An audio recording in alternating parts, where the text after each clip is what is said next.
تارک تھے، لہٰذا قرآن مجید اور اکثر حدیثوں میں جو آزر کو باپ کہا گیا ہے وہ مجاز کے طور پر ہے، کیونکہ وہ حضرت علیہ السلام کا چچا تھا، اور عرب میں یہ رواج ہے کہ چچا کو باپ کہتے ہیں۔ یا یہ بھی ہو سکتا ہے کہ وہ آپ کا چچا ہی رہا ہو اور طارق کی وفات کے بعد ان کی والدہ سے عقد کیا ہو اور آپ کی تربیت کی ہو، اسی سبب سے اس کو باپ کہا گیا ہے۔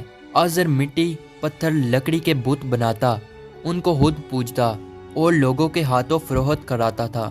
اس طرح اس کا کاروبار بہت پھیلا ہوا تھا۔ آزر کے بیٹے بھی بت فروشی کرتے تھے۔ جب حضرت ابراہیم علیہ السلام غار سے نکل کر شہر میں گئے اور اپنے چچا آزر کے پاس پہنچے تو آزر نے حضرت ابراہیم علیہ السلام کو بھی اپنے بیٹوں کے ساتھ بت بیچنے کے لیے بھیج دیا۔ حضرت ابراہیم علیہ السلام نے بتوں کے گلے میں رسی باندھی اور انہیں زمین پر گھسیٹتے ہوئے لے گئے، جس سے وہ مٹی، کیچڑ اور کوڑا کرکٹ سے آلودہ ہو گئے۔ پھر آواز لگائی، اے لوگو، آؤ اور مجھ سے وہ بت خریدو جو بے جان ہے، عقل و ہوش سے خالی ہیں اور کوئی نفع یا نقصان نہیں پہنچا سکتے۔ بتوں کے ساتھ حضرت ابراہیم علیہ السلام کا یہ سلوک بت پرستوں کی نظر میں بے حد توہین آمیز تھا۔ پھر بات یہاں تک آ پہنچی، آزر نے حضرت ابراہیم علیہ السلام کو اس بارے میں نصیحت کی۔ ایک دن حضرت ابراہیم علیہ السلام نے اپنے چچا سے پوچھا، چچا جان، آپ لکڑی اور مٹی کے بت بناتے ہیں جو نہ بول سکتے ہیں، نہ سن سکتے ہیں، نہ آپ کو کوئی نفع یا نقصان پہنچا سکتے ہیں۔ آزر نے چونک کر پوچھا، کیا تم ہمارے خداؤں کے مخالف ہو؟ دیکھو، آئندہ اس طرح کی بات زبان پر نہ لانا، ورنہ تمہیں سزا ہوگی۔ اس کے بعد حضرت ابراہیم علیہ السلام لوگوں سے مخاطب ہوئے اور کہا، پرستش اور سجدے کے لائق نہ نمرود ہے اور نہ یہ بت ہیں، لائق عبادت صرف اللہ تعالیٰ کی ذات ہے، جس نے ساری کائنات کو بنایا، جس نے پوری دنیا کو پیدا کیا۔ حضرت ابراہیم علیہ السلام کا نام اور پیغام تیزی سے پھیلنے لگا، لوگ ان کی بات غور سے سننے لگے۔ جب ان کی شہرت نمرود تک پہنچی تو اس نے اپنے دربار کے لوگوں سے پوچھا، یہ کون نوجوان ہے جس نے ایک ہنگامہ کھڑا کر دیا؟ درباری بولے، اس کا نام ابراہیم ہے جو آزر کے گھر میں جوان ہوا ہے۔ نمرود نے حکم دیا کہ اسے فوراً میرے سامنے پیش کیا جائے۔ نمرود کے بھیجے ہوئے لوگ حضرت ابراہیم علیہ السلام کے پاس آئے اور انہوں نے نمرود کا پیغام انہیں پہنچایا۔ حضرت ابراہیم علیہ السلام نمرود کے پاس پہنچے۔ نمرود نے پوچھا، نوجوان، تم جس خدا کی بات کرتے ہو وہ کون ہے؟ تو حضرت ابراہیم علیہ السلام نے جواب دیا، میرا خدا وہ ہے جو لوگوں کو زندگی اور موت دینے کی قدرت رکھتا ہے۔ نمرود نے کہا، یہ تو میں بھی کر سکتا ہوں، اور اس نے ایک ایسے مجرم کو آزاد کر دیا جسے موت کی سزا کا حکم سنایا جا چکا تھا، اور ایک ایسے آدمی کو پھانسی دے دی جس کا کوئی جرم نہیں تھا۔ پھر کہنے لگا، اب بولو، میرے خدا ہونے میں تمہیں کیا شک ہے؟ میں بھی تو جس کو چاہوں زندگی بخش دوں اور جس کو چاہوں موت بخش دوں۔ حضرت ابراہیم علیہ السلام نے فرمایا، اگر تو سچا ہے تو جس کو قتل کیا ہے اس کو زندہ کر کے دکھا۔ پھر فرمایا، میرا خدا سورج کو مشرق سے نکالتا ہے اور مغرب میں غروب کرتا ہے، تو اسے مغرب سے نکال کر دکھا۔ نمرود سے اس سوال کا جواب نہ بن سکا اور وہ شرمندہ ہو گیا۔ اس وقت حضرت ابراہیم علیہ السلام کی والدہ نے نمرود سے کہا، بادشاہ سلامت، مجھے اجازت دیں کہ میں ابراہیم علیہ السلام کو اپنے ساتھ لے جاؤں، کیونکہ یہ ابھی ناسمجھ ہیں۔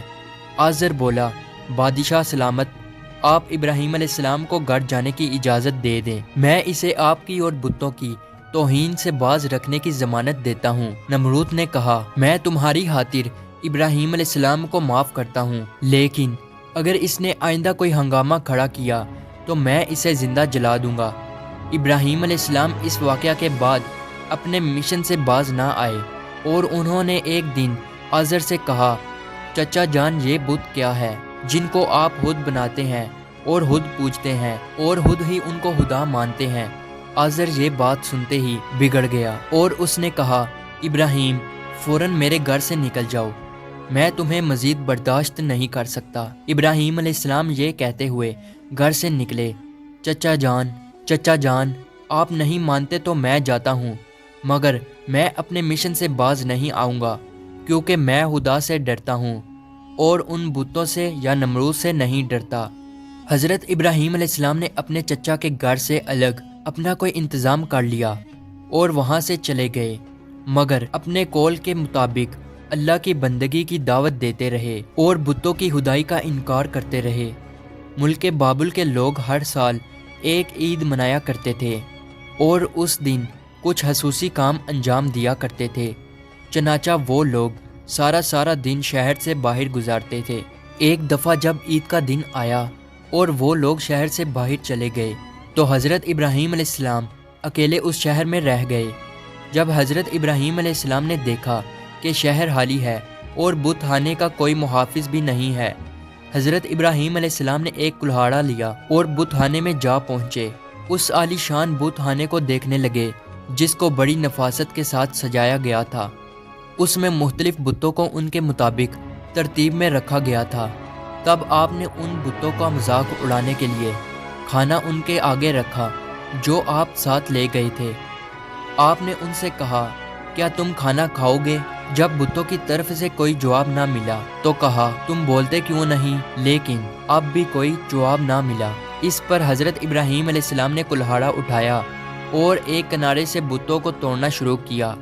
سارے بت چکنا چور کر دیے۔ آخر میں سب سے بڑے بت کے کندھے پر کلہاڑا رکھا اور بت خانے سے چلے گئے۔ جب شہر کے لوگ واپس لوٹے تو اپنے بت خانے میں گئے۔ وہاں جو ان کے بتوں کا حشر تھا، یہ دیکھ کر وہ بہت حیران اور پریشان ہو گئے۔ لوگ سوچ میں مبتلا تھے کہ یہ سب کچھ کس نے کیا ہے۔ سب لوگوں کی زبان پر ایک ہی الفاظ تھا کہ کس نے ہمارے خداؤں کے ساتھ ایسا سلوک کیا ہے۔ بعض لوگوں نے کہا، ہم نے ایک نوجوان کو بتوں کی برائی بیان کرتے ہوئے سنا ہے کہ جس کا نام ابراہیم ہے، وہ بتوں کی عبادت کو بے عقلی کا کام سمجھتا ہے اور اس نے ہمیں لعنت ملامت بھی کی تھی، اس لیے ممکن ہے کہ یہ کام اس نے ہی کیا ہو۔ اس طرح حضرت ابراہیم علیہ السلام پر شک ظاہر کرنے کے بعد ان پر ایک مقدمہ چلا۔ انہوں نے حضرت ابراہیم علیہ السلام سے پوچھا، کیا ہمارے خداؤں کے ساتھ یہ سلوک تم نے کیا ہے؟ تو حضرت ابراہیم علیہ السلام نے بڑے اطمینان سے جواب دیا، یہ بات اس بڑے بت سے پوچھو کہ جس کے کندھے پر کلہاڑا ہے۔ اس شخص نے کہا، وہ تو بول نہیں سکتا۔ حضرت ابراہیم علیہ السلام نے جواب دیا، جی ہاں، بولنا تو دور کی بات ہے، اگر اس کی آنکھ پر کوئی مکھی بھی بیٹھ جائے تو یہ اسے بھی اڑا نہیں سکتا، بھلا دوسرے کو کوئی نفع یا نقصان کیا پہنچائے گا؟ مگر تعجب کی بات یہ ہے کہ تم لوگ پھر بھی اس مجبور لاچار کو خدا مانتے ہو، اس کو سجدہ کرتے ہو اور اس کی پوجا کرتے ہو۔ بس نہیں کرتے ہو تو اس خدا کی عبادت جس نے ساری کائنات کو پیدا کیا اور جو ہر چیز پر قدرت رکھتا ہے۔ لوگوں نے حضرت ابراہیم علیہ السلام کی باتیں بڑے غور سے سنی اور سوچنے لگ گئے کہ واقعی ہی نوجوان سچ کہتا ہے۔ سچ مچ لکڑی، مٹی اور پتھر کی مورتیوں میں کیا طاقت ہے، لیکن ایک آدمی کے دل پر آپ علیہ السلام کی باتوں کا الٹا ہی اثر ہوا۔ وہ بولا کہ ہمارے خداؤں کا ستیہ ناش تم نے ہی کیا ہے، اور اگر تمہیں چھوڑ دیا جائے، آج تم نے ہمارے بتوں کو توڑا ہے، کل ہمارا بت خانہ ہی توڑ ڈالو گے، اس لیے تم جیسے انسان کو زندہ نہیں چھوڑا جا سکتا۔ تو لوگ اس وقت وہاں موجود تھے تو وہ یہ سب کچھ سن رہے تھے۔ یہ شخص نمرود کا بھیجا ہوا جج تھا۔ لوگ کھڑے اس بات کا انتظار کر رہے تھے کہ دیکھیں نوجوان کے لیے کیا سزا تجویز کی جاتی ہے۔ اس سزا کو سننے کے لیے انہیں زیادہ انتظار نہ کرنا پڑا۔ جج بولا، ابراہیم، تمہارے اس جرم کی سزا یہ ہے کہ تمہیں زندہ جلا دیا جائے گا اور تمہاری خاک ہوا میں اڑا دی جائے گی۔ ابراہیم علیہ السلام نے کہا، میں تمہارے اس فیصلے سے نہیں ڈرتا۔ زندگی اور موت کا مالک میرا اللہ ہے۔ میں جو کچھ کہہ رہا ہوں وہ حق ہے اور میرا اللہ سن رہا ہے۔ جج نے حضرت ابراہیم علیہ السلام کو جو فیصلہ سنایا، نمرود نے اس پر عمل درآمد کرنے کے لیے فوراً تیاری شروع کر دی۔ اس نے اس شہر اور ادھر ادھر کے علاقے میں اعلان کرا دیا، ہمارے بتوں کو توڑنے اور ان کی توہین کرنے والے نوجوان کو زندہ جلانے کے لیے سب لوگ ایندھن اکٹھا کریں۔ ادھر بت خانے کے پجاریوں نے بھی اعلان کیا، جو لوگ اپنی کسی مراد کے پورا ہونے کے لیے ایندھن جمع کریں گے، ان کی مراد پوری ہوگی۔ اس اعلان کو سن کر لوگوں نے زیادہ سے زیادہ ایندھن جمع کرنا شروع کر دیا۔ ادھر شہر کے تمام لوگوں نے لکڑیوں کو اکٹھا کرنا شروع کر دیا۔ ادھر ابراہیم علیہ السلام قید کر لیے گئے۔ لوگوں نے ایندھن کے لیے لکڑیوں کو اکٹھا کر کے ایک جگہ اس کا سٹال لگا دیا اس کے بعد ان لکڑیوں کو آگ لگائی گئی۔ جب شعلے بھڑک اٹھے تو حضرت ابراہیم علیہ السلام کو قید خانے سے نکال کر لایا گیا۔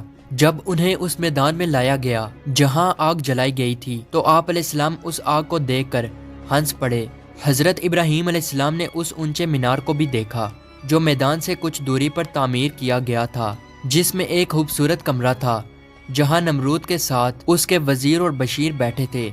کہتے ہیں کہ یہ آگ اس قدر شدید تھی کہ اس کے اوپر سے پرندہ گزر نہیں سکتا تھا۔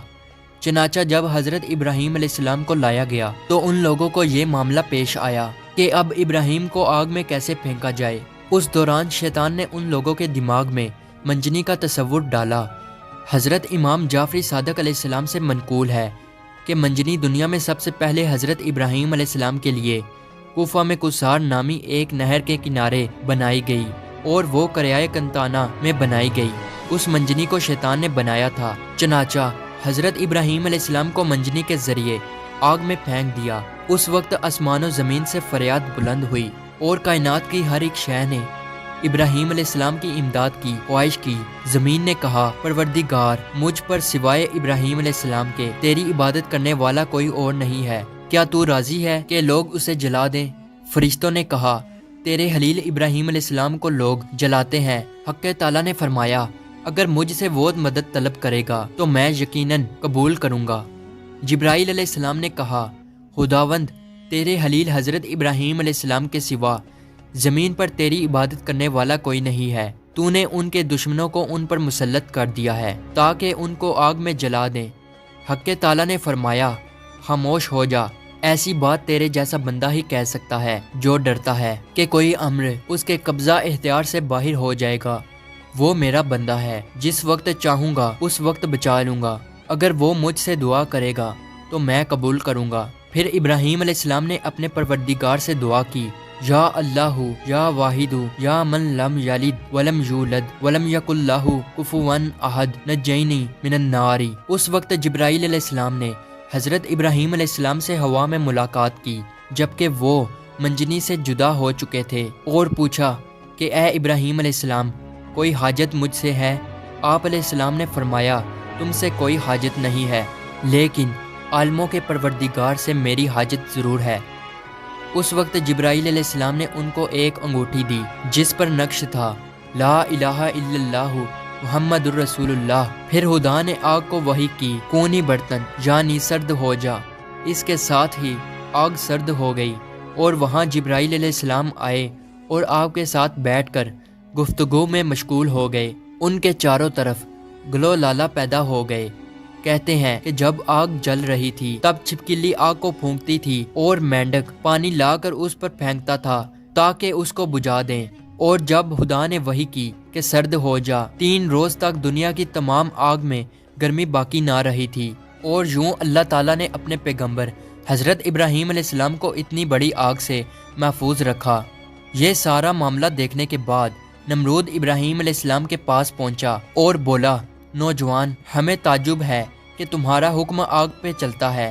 ابراہیم علیہ السلام نے جواب دیا کہ یہ تمام میرے خدا کی قدرت ہے۔ نمرود حضرت ابراہیم علیہ السلام کی گرمت کو تو اپنی آنکھوں سے دیکھ چکا تھا، مگر وہ آپ کی باتوں کو تسلیم کرنے کے لیے پھر بھی تیار نہ ہوا۔ نمرود کو لگا کہ کہیں لوگ حضرت ابراہیم علیہ السلام پر ایمان نہ لے آئیں۔ اس نے فوراً لوگوں کو لالچ دے کر اور کچھ کو ڈرا دمکا کر بہکایا۔ اس واقعہ کے بعد اس نے حکم دیا کہ انہیں شہر بدل کر دیا جائے تاکہ کوئی شخص ان کا پیرو نہ بنے اور ان کا دین اختیار نہ کر سکے۔ حضرت ابراہیم علیہ السلام خود بھی نمرودیوں کے ساتھ ان کے شہر میں رہنے سے خوش نہ تھے، اس لیے وہ شہر چھوڑنے پر آمادہ ہو گئے۔ چنانچہ انہوں نے اپنی بکریاں اکٹھی کی اور انہیں اپنے ساتھ لے کر روانہ ہو گئے۔ کیونکہ آپ کے پاس بہت بکریاں اور دوسرا سامان بھی تھا، اس لیے نمرود نے حکم دیا کہ یہ سارا سامان ضبط کر لیا جائے۔ حضرت ابراہیم علیہ السلام نے کہا، اگر تم میری بھیڑ بکریاں اور مال لینا چاہتے ہو تو میں نے اس سرزمین میں اپنی جتنی عمر گزار کر یہ بھیڑ بکریاں جمع کی ہیں، تم میری وہ عمر لوٹا دو اور پھر میرا مال ضبط کر لو۔ جب بات بڑکی تو یہ مقدمہ نمرود کے ایک منصف کے پاس پہنچا۔ اس نے فریقین کے بیانات سننے کے بعد فیصلہ حضرت ابراہیم علیہ السلام کے حق میں دے دیا۔